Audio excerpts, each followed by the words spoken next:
Hello students, आपका स्वागत है हमारे यूट्यूब चैनल पे, जिसमें हम आज संधि पढ़ाएंगे। तो संधि का शाब्दिक अर्थ देखिए क्या होता है। संधि का शाब्दिक अर्थ मेल या जोड़ होता है। इसकी डेफिनेशन है, अतः दो निकटवर्ती वर्णों के संयोग से जो विकार उत्पन्न होता है उसे हम संधि कहते हैं।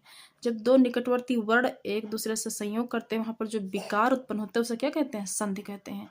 जैसे एग्जाम्पल के जरिए देखिए, हिम प्लस आलयः, हिम प्लस आलयः, तो हिमालय बनेगा आपका।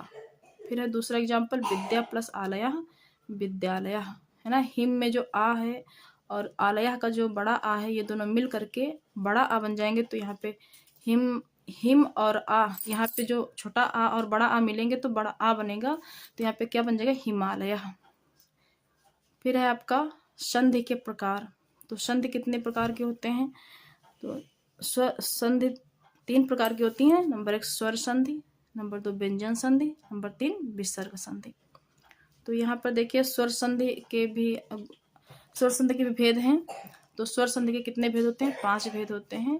पहला दीर्घ संधि, गुण संधि, वृद्धि संधि, यड़ संधि और अयादि संधि। अब क्वेश्चन यहाँ पे बन सकता है, संधि के भेद कितने होते हैं? तो संधि के भेद आपके 3 होते हैं। फिर क्वेश्चन आपका बनेगा, स्वर संधि के कितने भेद होते हैं? तो स्वर संधि के 5 भेद होते हैं। तो संधि का जो शाब्दिक अर्थ होता है मेल या जोड़ होता है। डिफिनेशन आपको लर्न करना होगा। अतः दो निकटवर्ती वर्णों के संयोग से जो विकार मतलब जो परिवर्तन होता है उसे हम संधि कहते हैं। आगे देखिए व्यंजन संधि। देखिए, व्यंजन के बाद यदि किसी स्वर या व्यंजन के आने से उस व्यंजन में जो परिवर्तन होता है वहां पर व्यंजन संधि होती है। फिर से देखिए, व्यंजन के बाद है ना, व्यंजन है, अगर उसके बाद यदि कोई स्वर या व्यंजन आए तो उस व्यंजन में जो परिवर्तन हो रहा है उससे ही व्यंजन संधि कहते हैं। जैसे देखिए एग्जाम्पल है पहला आपका, दिक प्लस अंबर।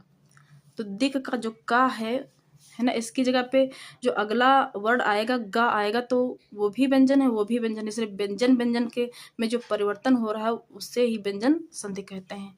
तो दिक प्लस अंबर, तो क्या होगा आंसर? दिगंबर। अच प्लस अंत, तो अच प्लस अंत का क्या होगा? अजंत। खट प्लस डमरू, है ना, खड़ डमरू। लप प्लस धी, लब्धि। वाक प्लस मय, तो वाक प्लस मय का क्या हुआ? वांग्मय। छत्र प्लस छाया, छत्र प्लस छाया, छत्र छाया। फिर है सम प्लस ध्या, संध्या। सम प्लस ध्या का क्या होगा? संध्या। आगे देखिए व्यंजन संधि के भेद कितने? व्यंजन संधि के भेद देखिए 8 प्रकार के होते हैं। पहला है इश्चुत्तु संधि, दूसरा है जरत्तु संधि, तीसरा इष्णाष्टु संधि, चौथा है आपका अनुस्वार संधि, पांचवा है आपका अपादांत जरत्तु संधि, और छठा है चर्तु संधि खरिच, और नंबर 7 है अनुनासिक संधि, नंबर 8 लब्ध संधि। Like and share.